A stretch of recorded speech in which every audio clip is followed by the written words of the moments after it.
Salam uşaqlar, deməli bugün biz istilik enerjisinin ötürülməsi bölməsini öyrənəcəyik. Deməli bu bölmə nədən bəhs edir? Biz 5-ci sinifdə enerjilərin müxtəlif növlərini keçmişdik. Orada da bilirsiniz ki, istilik enerjisi haqqında da danışmışdıq. Hansı ki, biz indi bu bölmədə öyrənəcəyik ki, istilik enerjisinin maddələrə təsiri nədir? Məsəl üçün, burada biz öyrənəcəyik ki, qızdırılma ilə soyumanın zamanı zərrəciklər arasındakı fərqlər nələrdir və yaxud da ki, temperaturun bərabərləşməsi nəyə səbəb olur? Hansı maddələr temperaturu pis keçirir, yaxşı keçirir istiliyi və istilik keçirmə nədir, konveksiya nədir, şüalanma nədir, bunları öyrənəcəyik.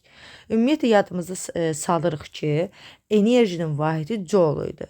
Biz yenə burada da deyəcəyik ki, istilik enerjisinin vahidi nəyə bərabərdir? Vahidi joule-a bərabərdir. Joule yazırdıq yadınızdadırsa. Deməli, istilik enerjisi joule-a bərabərdir. Hansı ki, istilik enerjisi nəyə təsir edir? İki dənə prosesə təsir edir. Həm maddələrin daşınmasına təsir edəcək, həm də ki, cisimlərin istidən genişlənməsinə də təmin edəcək. İndi biz baxırıq buradan birinci cisimlərin istidən genişlənməsi mövzusuna. Deməli uşaqlar, hər bir yadınızdadırsa biz maddələrin 3 halını keçmişdik. Maddənin 3 halını keçmişdik. Hansı idi? Maddənin halını deyəndə biz deyirdik ki, burada bərk maddələr var idi, maye maddələr var idi, maye halında və qaz halında olan maddələr var idi. Və hər biri də nədən ibarət idi? Zərrəciklərdən ibarət idi. Deməli, səs mövzusunda, bölməsində danışdıq ki, səslərin yayılması havada olan zərrəciklərin təsiri ilə baş verir. Yəni ki, səslər zərrəciklərin arasında toqquşma, yaxınlaşma, uzaqlaşma ilə gedir bizim hara? Təbil pərdəmizə çatır və biz o səsləri eşidirik. Eynən burada da biz deyirik ki, istilik keçirməsi zamanı istilik enerjisi vasitəsilə maddənin zərrəcikləri arasında proseslər baş verir. Biz 5-ci sinifdə nə keçmişdik? Keçmişdik ki, bərk maddələrdə, maye halında olan maddələrdə, qaz halında olan maddələrdə zərrəciklərdən ibarətdir. Ancaq belə bir söz gedirdi orada ki, bərk halında olan maddələr, zərrəciklər nizamlı düzülüb. Maye və qaz halında olanlar isə nizamsız düzülüb. Yəni, ən çox da qaz nizamsız düzülübdür. Deməli, bu amma zərrəciklərin hərəkəti ki var, biz deyəcəyik ki, bərklərdə də, mayelərdə də, qazlarda da zərrəciklər hərəkət edir. Bərklərdə zərrəciklər rəqsi hərəkət edir. Təbii ki, maye və qazlara baxanda zəif hərəkət edəcək, amma müəyyən qədər trayektoriyası olur, yəni müəyyən qədər bir rəqsi hərəkəti olacaq fəza üzərində. Sizin kitabınızda da qeyd edib görürsünüz. Deyir ki, bərk deməli maddəni təşkil edən zərrəciklərin maye və qaz zərrəcikləri fərqli olaraq fəzanın müəyyən hissəsindən rəqsi hərəkət edir. Deməli uşaqlar, yadımızda saxlayırıq ki, istiliyin təsiri ilə baş verən hər hansı bir dəyişkənlik fiziki dəyişkənlikdir. Baxın, bunu qayda kimi konkret olaraq yadınızda saxlayın. İstiliyin təsiri ilə baş verən hər hansı bir dəyişkənlik fiziki dəyişkənlikdir. Biz hadisələr keçmişdik 5-ci sinifdə. Fiziki və kimyəvi. Biz demişdik ki, fiziki zamanı sadəcə cismin forması, ölçüsü dəyişir, amma tərkib dəyişmir. Kimyəvi zamanı isə, kimyəvi dəyişkənlik zamanı isə cismin tərkibi dəyişir və deyirdik ki, nədir? Dönən deyil deyirdik. Dönməyən bir hadisə idi. Amma burada istiliyin təsiri ilə baş verən dəyişkənliklərə biz fiziki deyəcəyik və nə deyəcəyik? Deyəcəyik sadəcə ölçü dəyişir və dönən bir prosesdir. Deməli, yadımızda saxlayırıq ki, zərrəciklər, bunların hər birində zərrəciklər var. Zərrəciklərin də müəyyən bir hərəkəti var. Və əgər mən orada hərəkətdən danışıramsa, orada mən nədən danışmalıyam? Sürətdən danışmalıyam. Və biz nə keçmişdik 5-ci sinifdə? Keçmişdik ki, sürətdən asılı olan enerji nə idi? Kinetik enerji. Deməli, nə deyəcəyik? Deyəcəyik ki, həm bərk, həm maye, həm qaz, bunların zərrəciklər arasında müəyyən bir kinetik enerji var. Və bu kinetik enerji istilik enerjisindən asılıdır. Yəni ki, istilik enerjisi çox olduqca bunlar arasında olan kinetik enerji də çoxalır. Baxın, Yazıb ki, burada zərrəciklərin sürəti və kütləsi olduğu üçün onlar kinetik enerjiyə malikdir. Və cisim qızdırıldıqda, temperaturlar artdıqda onların kinetik enerjisi artır və sürəti də artır deməkdir uşaqlar. Yəni ki, burada biz deyəcəyik ki, zərrəciklərlə, daha doğrusu kinetik enerji ilə istilik, temperatur düz mütənasibdir. Cisimlərə istilik enerjisi veriləndə zərrəciklərin kinetik enerjisi artır.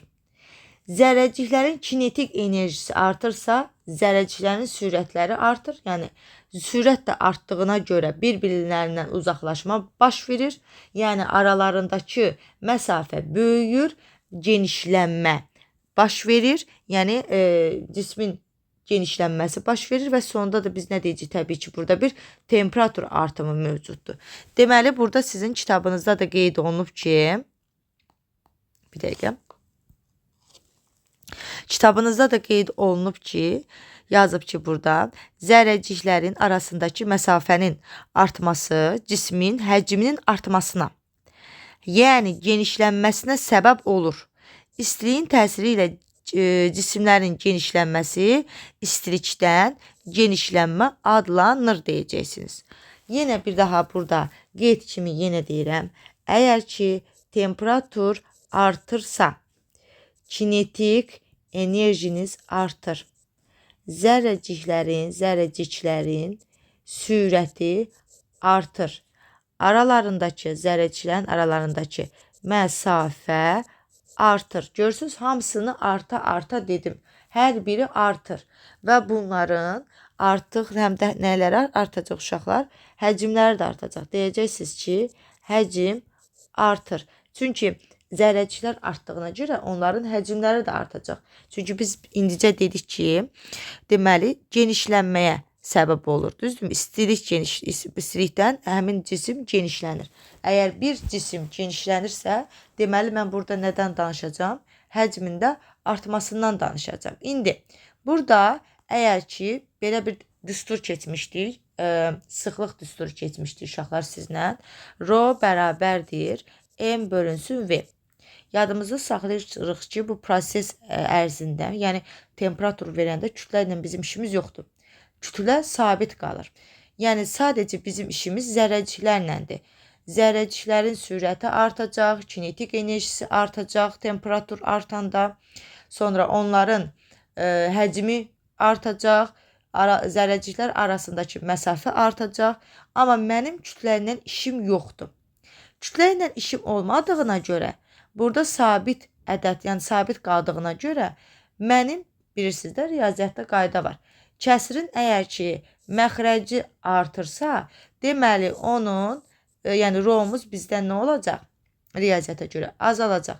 Deməli, mənim rho-la V arasında münasibət nədir? Tərs mütənasibdir. Bir də deyirəm, kütləm mənim sabit olduğuna görə, yəni kütləm dəyişmədiyinə görə, məxrəc artırsa, kəsirin qiyməti azalır. Tərs mütənasibdir. Yenə bax, sizin üçün tərs mütənasib yazıram. Rho ilə V tərs mütənasibdir deyəcəksiniz burada. Tərs mütənasib. Əgər bizim həcmimiz artırsa, deməli bizim sıxlığımız neyniyəcək? Azalacaq deyəcəksiniz.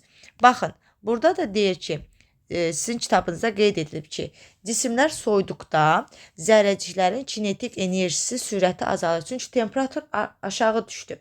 Temperatur aşağı olduğuna görə, cisim soyduğuna görə kinetik enerji və sürət neynədir? Azaldı. Soyma cisimləri təşkil edən zərrəciklər arasındakı məsafənin və cismin həcminin azalması ilə neynədir? Nəticələndi. Deməli, biz deyirik ki, cisim qızdırıldıqda onun həcmi artsa da kütləsi dəyişmir.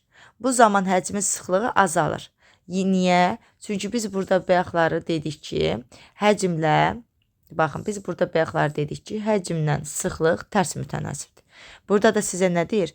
Deyir ki, cisim soyduqda, daha doğrusu cisim qızdırıldıqda onun həcmi artır, ancaq ki, cismin sıxlığı azalır. Cisim soyuduqda neyniyəcək? Bu proses tərs olunacaq. Yəni, əgər cisim soyursa, temperatur azdır. Temperatur azdırsa, bunun həcmi də azdır. Həcmi azdırsa, deməli bunun sıxlığı çoxdur. Yəni həcm azalır, sıxlıq artır. Yəni cisimlərin həcminin dəyişməsi, yəni təbiət, yəni günlük həyatımızda müəyyən problemlərə səbəb olur.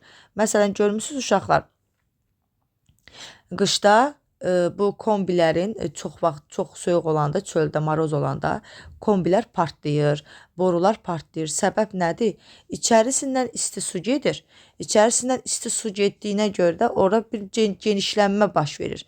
Həcm artır deyə sıxlıqları azalır. Yəni orada bir genişlənmə olur. Bu tərəfdən də soyuq olduğuna görə bir-birinə neynir? Təzədən orada sıxlıq artmaq istəyir və bu zaman boru partlayır. Və yaxud da biz naqillər deyə bilərik. Bax, sizə burada göstərir. Görürsünüzmü? Naqillər yayda özünüz görmüsünüz yəqin ki, sallanmış vəziyyətdə olur. Niyə? Temperatur artır. Temperatur artdığına görə zərrəciklər arasında sıxlıq azalır. Sıxlıq azaldığına görə də neyniyirlər? Başlayırlar sallanmağa. Amma yenidən qışda yenidən öz vəziyyətlərinə gəlirlər. Mən onu çox tutarım, məsələ üçün bir-birinə naqilləri bağlasalar, o yayda məsələn temperatur artdığına görə sıxlıq azalır, o yəni qırıla bilər. Yəni tarım bağladığına görə boşalması ola bilməyəcək də. Ona görə də onların özlərinin yəni müəyyən bir ölçüləri var. O ölçü ərzində onları bağlayırlar, belə deyək. Burada da məsələn sizə nə yazıblar nümunə olaraq? Deyir ki, yayda metal körpülərin və boruların istilikdən genişlənib zədələnməməsi üçün genişləndirici birləşmələrdən istifadə olunur. Genişləndirici birləşmə budur. Yəni əgər ki genişlənəndə onlar açılır, təzədən hava soyuyanda, sıxlaşanda təzədən neynir uşaqlar, onlar təzədən yığılır və buna görə də həmin o borular partlamır. Deməli, burada bizdə dediyimiz kimi belə deyək də, bir də bir şey də deyirik ki, hər bir maddənin özünün temperaturu olur, genişlənmə temperaturu olur. Ona görə də məsəl üçün müəyyən maddələrin istifadəsinə, yəni hər birini müəyyənləşdirirlər də, belə deyək. Burada bizim üçün ən önəmlisi olan nədir? Bizim üçün ən önəmlisi olan sizin mütənasibliyi yadda saxlamağınızdır. Bir daha deyirəm, mütənasibliyi yadda saxlamağınız üçün, əsas olanı belə deyək də, yadda saxlamağınız üçün. Baxın uşaqlar, deməli, dedik ki, zərrəciklər arasında bərk, maye və yaxud da qaz fərq eləmir. Bir daha deyirəm, hər birində zərrəcik var və zərrəciklər müəyyən bir hərəkəti var. Bərkdir, nizamlı düzülürlər, amma nizamlı düzülsələr də orada bir rəqsi hərəkət var. Və mən temperaturu artırıramsa, temperatur artırsa orada zərrəciklər arasında sürət artır. Sürət artırsa orada kinetik enerji artır. Və kinetik enerji artırsa orada məsafə, zərrəciklər arasında məsafə artır və bu bir istilik genişlənməsinə səbəb olur. Və burada dedik ki, temperatur artanda həcm də artdı. Baxın, mənim bir dənə temperaturumun artmasına görə həm kinetik enerji artdı. Baxın, həm zərrəciklərin məsafəsi artdı. Həm zərrəciklərin sürəti artdı. Sürət artdı. Həm onlarda kinetik və bir də deyirsiniz ki, həcm artdı. Həcm artdı. Və burada dediyimiz kimi temperatur artırsa. Amma temperatur artanda, yəni bir əşyaya temperatur çox veririksə, burada deyirik ki, sıxlıq neynədir? Azaldı.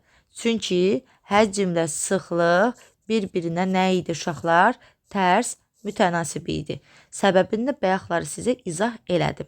Əgər bəli, temperatur azalarsa, o zaman kinetik enerji azalacaq, o zaman zərrəciklər arasında məsafə azalacaq, o zaman zərrəciklərin sürəti azalacaq, o zaman həcm azalacaq, amma sıxlıqları neyniyəcək uşaqlar? Artacaq. Biz dedik ki, bu temperaturun artması zamanı genişlənmə baş verir. Genişlənmə baş verir. İstilikdən genişlənmə deyirik. Genişlənmə baş verir.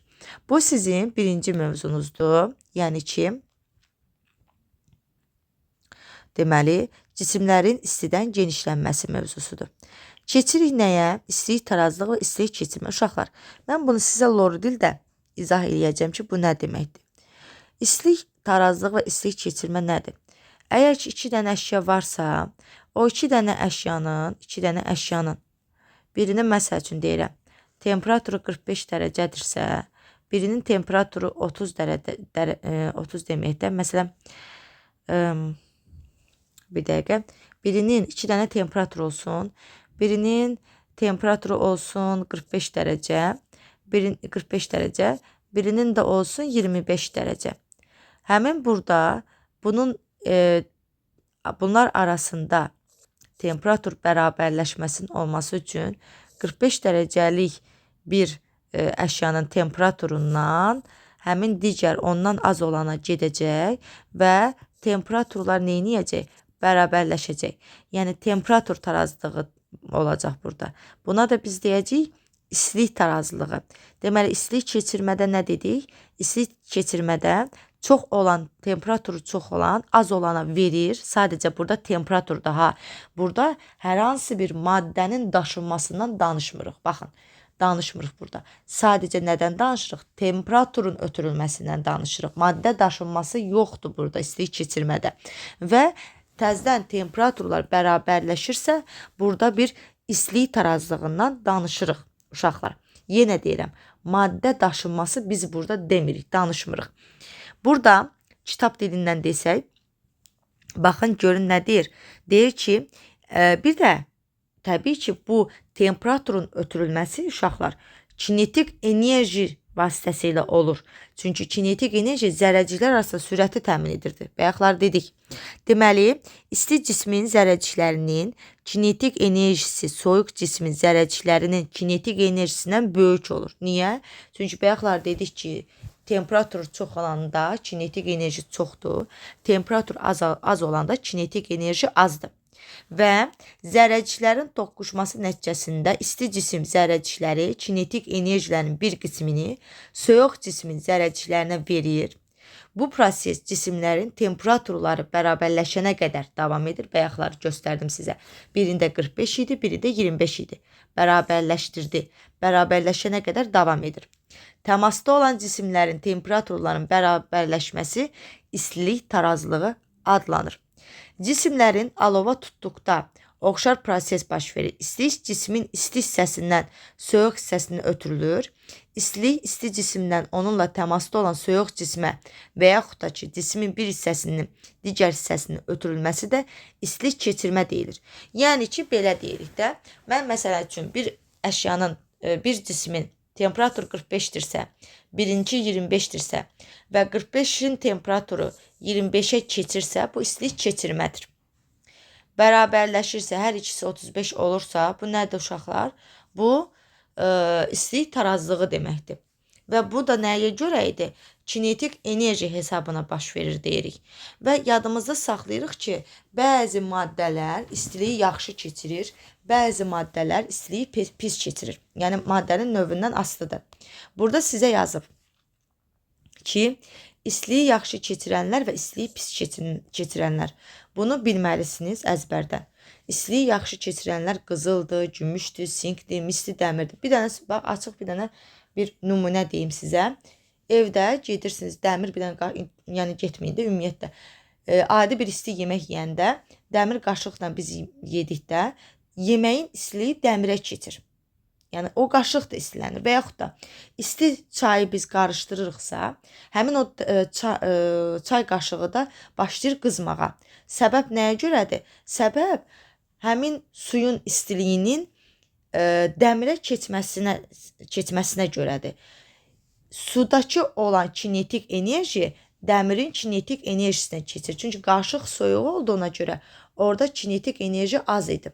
Amma suda, isti çayda kinetik enerji, temperatur çox olduğuna görə kinetik enerji çoxdur və kinetik enerji də çox olduğuna görə keçir o qaşığın kinetik zərrəciklərini belə deyək də sürətləndirməyə və enerjilərini, temperaturunu artırmağa. İstiliyi pis keçirənlər hansılardır? Yundur, şüşə yunudur, polistirol köpükdür, taxtadır, plastikdir. Siz görmüsünüz, məsələn, evlərdə izolyasiya üsulları olur. Hansı ki, bu yuxarı hissə, yəni evin dam hissəsi, dam örtüyünün altına izolyasiya edirlər ki, məsələn, köpük tökürlər ora və yaxud da ki, yəni əsasən bu köpüklərdən istifadə edirlər də damlarda, dam örtüklərinin altına. Səbəb nədir uşaqlar? Səbəb istiliyin keçirməməsi üçündür. Yəqin ki, evdə eşitmisiniz. Deyir ki, yəni qışda soyuq içəri daxil olmasın. Yayda da ki, ev sərin olsun. Səbəb nədir? Bu istilik keçirmənin qarşısını almaqdan ötürüdür. Buna da biz izolyasiya deyirik də. İzolyasiya üsullarıdır hamısı. Deməli, bir daha deyirəm. İstiliyi pis keçirən maddələr yun, şüşə yunu, polistirol köpük, taxta və plastik maddələrdir. Sonra, bax, sinif otağında partanın dəmir və taxta hissələrini ayrı-ayrı toxunduqda bizə elə gəlir ki, dəmir soyuqdur. Amma sonra bir müddətdən sonra əlimiz orada təmasda olduğuna görə isinmə baş verir. Burada istiliyin tarazlığı olur uşaqlar. Yəni, mənim bədənimin temperaturu uşaqlar keçir dəmirə. Çünki mənim bədən temperaturu bilirsiniz, insanda 36.5-dir normal halda temperaturumuz dəyişməzdir. Biz istiqanlıydıq. İstiqanlı olduğumuza görə bizim stabil bədən temperaturumuz var. Və mənim bədən temperaturum yüksək olduğuna görə mən enerjimi verirəm nəyə? Dəmirə və dəmirin də başlayır kinetik enerjisi orada artmağa. Enerjisi atmağa, belə deyək də, istiliyi öz istiliyimi ona verirəm və bir müəyyən dövrdən sonra həmin o dəmirin və yaxud da ki, taxtanın istiliyi artır. Ancaq ki, belə bir söhbət var ki, dəmirin istiliyi keçirməsi daha yaxşı olduğuna görə uşaqlar,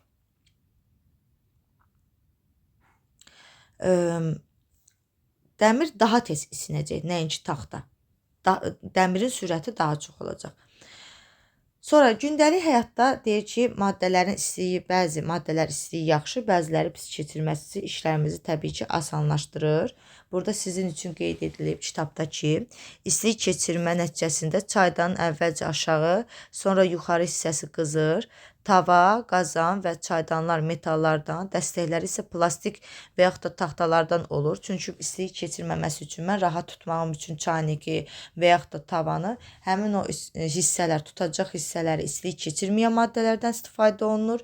Amma yeməyin yaxşı pişməsi üçün, suyun yaxşı qızması üçün, istilik tez zamanda yayılması üçün əsasən yəni dəmirdən və yaxud da ki, yəni buradakı istiliyi yaxşı keçirən maddələrdən istifadə edilir. Bu da sizin nəyiniz idi? Bu da sizin istilik tarazlığı və istilik keçirmə mövzusu idi. Gəlirik nəyə? Konveksiya ilə ötürülmə. Uşaqlar, bayaqları izahda dedim ki, sizə istilik keçirmə zamanı maddə daşınması olmur. Dəfələrlə vurğuladım.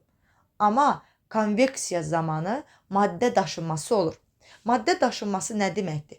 Yəni ki, burada mən istiliyi verəndə kinetik enerji artdığına görə və zərrəciklər yüngülləşdiyinə görə həmin o aşağıda olan, isti ilə təmasda olan zərrəciklər yuxarı qalxır.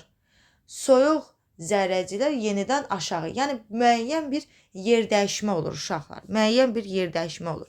Bu proses konveksiya adlanır. İndi kitab dilindən baxaq. Kitab dilindən baxaq, görək nə deyir. Deməli, ocaqda çaydanın aşağı hissəsindəki su daha tez qızır. Qızdırılan suyun sıxlığı azalır, yüngülləşərək yuxarıya hərəkət edir.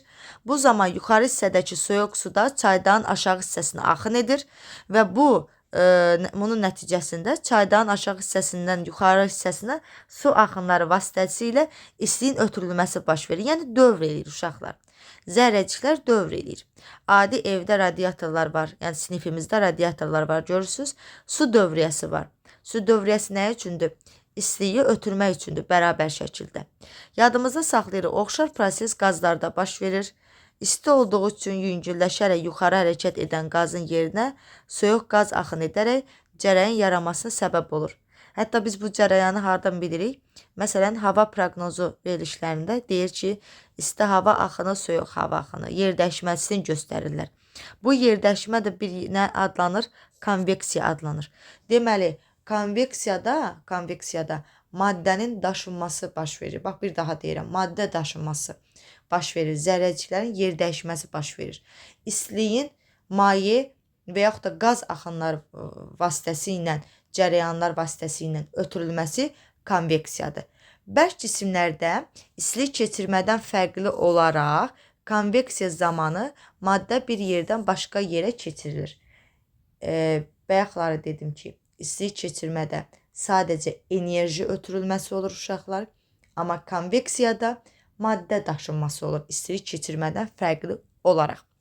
Bax, burada yazıb sizə ki, otaqların qızdırılması havadakı konveksiya cərəyanları səbəbilə mümkün olur. Radiator qızdırıldıqda hava yüngülləşərək yuxarıya qalxır. Onun yerinə axın edən soyuq hava öz növbəsində yenidən aşağı inir. Bu proses davamlı olduğu üçün otaqda daim isti hava cərəyanları mövcud olur və otaq isti qalır. Burada da sizə göstərilir. Bax, görürsünüz uşaqlar. Yazıb ki, Gulf Stream cərəyanı Meksika körfəzindəki suların isinərək Şimali Avropaya tərəf hərəkət etməsi və soyuduqdan sonra geri qayıdıb yenidən isinməsi nəticəsində yaranır.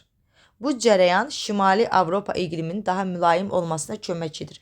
Bu bilirsiniz hissələrini oxuyun. Çünki oradan sual düşə bilər. Məsələn, ata bilər sual. Deyər ki, Gulf Stream cərəyanı nədir? Hansı hissədən hansı hissəyə hava axını baş verir? Konveksiya burada hardadır? Və bu tipli suallar verər və bunun üçün bu bilirsinizmi hissələrini oxuyun. Sonra deməli burada bunu da bildik. Bu sualları uşaqlar eləyin. Bunların hər birinə baxacağıq. Sonra gəlir nə? İstilik enerjisinin şüalanma ilə ötürülməsi. Biz istilik enerjisinin ötürülməsinin 2 dənə üsulunu öyrəndik. İstilik keçirmə və konveksiya. İndi isə şüalanma ilə ötürülmədir. Adi bir şey deyim uşaqlar sizə. Günəş enerji bilirsiniz də özündən istilik enerjisi ayırır və biz onun istilik enerjisini yer kürəsi şüalanma ilə qəbul edir. Bir nümunə deyək, burada da sizə verib. Mən bir kibriti yandırıram. Kibriti yandıranda yuxarıya isti hava axını hiss edirik. Əlimizi belə tutduqda bir istilik hiss edirik. Orada mən konveksiya görürəm. Çünki isti hava ilə soyuq hava dövr edir orada. Əlim kibritin çubuğunun isindiyini hiss edir. İsindiyini hiss edirsə, burada mən istilik keçirmədə, baxın ha, kibrit çubuğundan danışıram. Kibrit çubuğunun istiliyini hiss edirəmsə, bu istilik keçirmədir. Çünki istilik taxtaya keçir, yəni kibrit çubuğuna keçir, belə deyək. Amma mənim dərim istiliyi hiss edirsə, bu üzə şüalanma vasitəsilə olur. Yəqin ki, başa düşdünüz nə demək istəyirəm. Dərim istiliyi hiss edirsə, bu şüalanma vasitəsilə olur. Yəni ki, bu istilik söhbəti, yəni istilik enerjisini mən 3 üsulla müəyyənləşdirirəm. İstilik keçirmə, konveksiya və şüalanma vasitəsilə. İndi baxın uşaqlar, burada nə deyir? Deyir ki, günəşlə yer arasında fəzada maddə olmadığı üçün günəş enerjisi yerə istilik keçirmə və yaxud da konveksiya ilə ötürülə bilməz. Maddə yoxdur. İstilik keçirmə və yaxud da konveksiya üçün müəyyən bir maddə olmalıdır. Günəşlə yer arasında heç bir maddə yoxdur. Bilirsiniz, fəzada, yəni heç bir arasında maddə olmadığına görə keçirə bilər. Ancaq şüalanma ilə keçirə bilər. Burada ocağı deyir qızdırdıqda hava şagülü olaraq yuxarı qalxdığı üçün istilik əlinizi isti hava axını, yəni konveksiya ilə ötürülmür. Ocağın istiliyi əlinizin şüalanma vasitəsilə ötürülür. Kibrit çöpü yanarkən isinən hava yuxarı qalxır. Bu zaman istilik konveksiya ilə ötürülür. Kibrit çöpü ilə istilik keçirmə üsulu ilə qızır. Alovdan şüalanma vasitəsi yayılan istiliyi görməsək də barmaqlarımızla hiss edirik. Kibrit çöpünün yanması zamanı istiliyin ötürülməsi hər üç üsulla, yəni istilik vermə, konveksiya və şüalanma ilə baş verir. Yenə deyirəm, mənim dərim hiss edir şüalanmanı. Orada biz nədən danışacağıq onda? Yəni hansı üsuldan danışacağıq? Şüalanmadan danışacağıq. Bütün cisimlər ətrafa istilik şüalandırır və ətrafdan istilik şüaları udur. Cismin temperaturu yüksək olarsa, şüalandırdığı istilik enerjisi çox olur. Baxın uşaqlar, ümumiyyətlə yadımızı saxlayın. Məsələn, biz keçmişdik ki, deməli, istilik şüaları, yox, daha doğrusu tünd səthlər, tünd rəngli səthlər işıq şüalarını udur. İstilik şüalarını da udur. Bir-birindən belə deyək də, düz mütənasibdir. Bir daha deyirəm. Tünd rəngli səthlər işıq şüasını udurdu. İstilik şüasını da udur. Burada sizə nə yazıb? Yazıb ki, cismin temperaturu yüksək olarsa, şüalandırdığı istilik enerjisi çox olar. Düz mütənasibdir. Cismin temperaturu ilə şüalandırdığı istiliyin enerjisi düz mütənasibdir. Əgər ki temperatur çoxdursa, yüksəkdirsə, şüalandırdığı enerji də çox olacaq deyirsiniz. Deməli, əlimizi yenicə sönmüş ocağa və yaxud da lampaya yaxınlaşdırdıqda istilik hiss etməyimizin səbəbi elə həmin bu istilik şüalandırılması vasitəsiyləndir.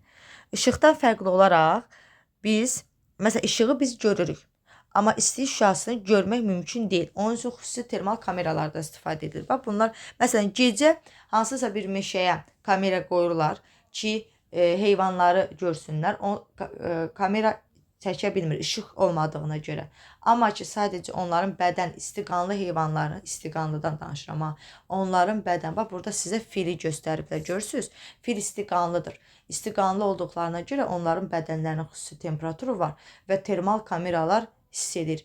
Bunu yadınızda saxlayın ki, ilanlarda da həmin bu termolokatorlar var. Hansı ki, istiliyi hiss edən hüceyrələr var. Özünüz bilirsiniz, İlan soyuqqanlı heyvandır və soyuqqanlı, o istiqanlı heyvanlar, məsələn, gedir siçanı ovlamağa, düzdürmü? Onu termolokatorların vasitəsilə müəyyənləşdirir. İstiliyi görmür, yəni, amma onu hiss edir. Hiss edir və gedir o heyvanı ovluyur. Kamera da elədir. Biz istilik şüasını görmür kamera, amma onu sadəcə hiss edir də, belə deyək də, onun üçün xüsusi kameralar mövcuddur deyirsiniz. Amma biz işığı təbii ki, bilirsiniz də, görürük. Parlaq səthlərdə işıq şüaları yaxşı əks etdirdiyi kimi, istilik şüaları da yaxşı əks etdirilir. Səthi tünd rəngdə olan cisimlər istiliyi udur, az qismini əks etdirir. Çünki işığı da udurdu. Deməli, işığın əks etməsi ilə əks etdirmə səthlər üzərində şüanın, istilik şüasının əks etmə formaları eynidir. Açıq səthlərdə, açıq deməli, rəngli səthlərdə işıq şüaları keçir. Deməli, burada mən deyəcəm ki, istilik də keçir. Amma tünd rəngli səthlərdə işıq udulur. Ancaq bu halda da biz deyirik ki, istilik də udulur. Baxın, bir də deyirəm. Açıq rəngli səthlərdə, parlaq səthlərdə işıq keçir, işıq şüası, istilik də keçir. Tünd rəngli səthlərdə isə işıq şüaları udulur, istilik də orada udulur. Yəni, müəyyən qədər, tam əks olunması da müəyyən qədəri dediyimiz kimi əks olunur uşaqlar. Ona görə də, məsələn, bax, görürsünüz, yayda asfalt isti olur. Yayda asfaltın isti olmasının səbəbi enerjini udur, istilik enerjisini əks etdirə bilmir. Ona görə də istiliyi özündə saxlayır. Ona görə də asfalt isti olur. Adi bir şey deyək. Yayda ən çox cəmaət nə edir?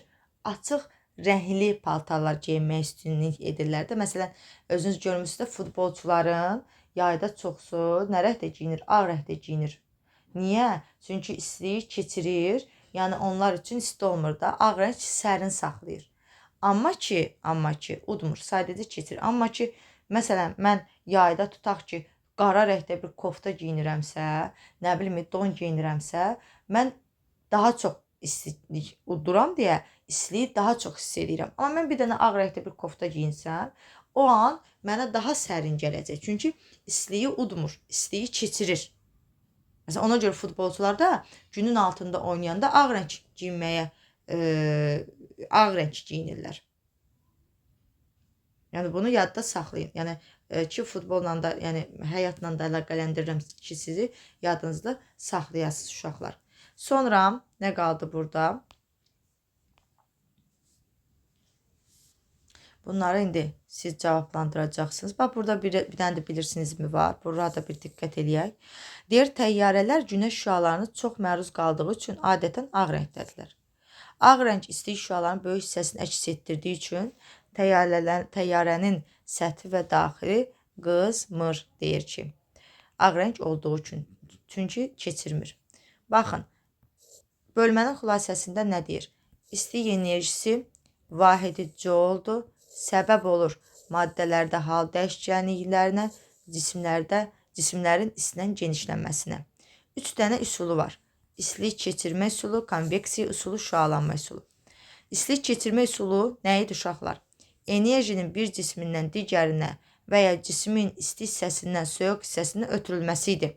Burada mən maddə daşınmasından danışmıram, qəti sürət istilik keçirmədə. Konveksiyada nə idi? Konveksiyada maye və yaxud da ki, qaz axını vasitəsilə enerjini ötürür. Məsələn, sən deyə bilməsən ki, bərk maddədə konveksiya var. Deyə bilməzsən. Maye və qazda var konveksiya. Enerji onlar vasitəsilə ötürülür. Və maddənin daşınması, yəni ki, yer dəyişməsi mövcuddur. Şüalanma. Enerjinin bir cismindən digərinə şüalar vasitəsilə ötürülməsi idi ki, burada da yenə mən maddələrin, yəni daşınması baş vermir deyəcəm. Deməli, iki prosesdə, iki üsulda maddə daşınması olmadı. İstilik keçirmədə, şüalanmada. Amma ki, bir dənə konveksiyada maddə daşınmasını danışdım. Yenə bir daha deyirəm. Temperatur artanda kinetik enerji artdı. Kinetik enerji artırsa zərrəciklərin sürəti artır və məsafəsi artır. Artdığına görə həcm artır. Həcm artdığına görə sıxlıq azalır. Sıxlıq azalır və bu genişlənmə adlanır. Əgər tərsdirsə uşaqlar, temperatur azalırsa, kinetik enerji azalır. Kinetik enerji azalırsa, zərrəciklər arasındakı məsafə azalır. Zərrəciklər arasında məsafə azalırsa, orada bir həcm azalır. Həcm azalırsa, sıxlıq artır və əşyanın, cismin soyuması baş verir. Və burada mən kütlə söhbət eləmirəm. Kütlə ilə işim olmur.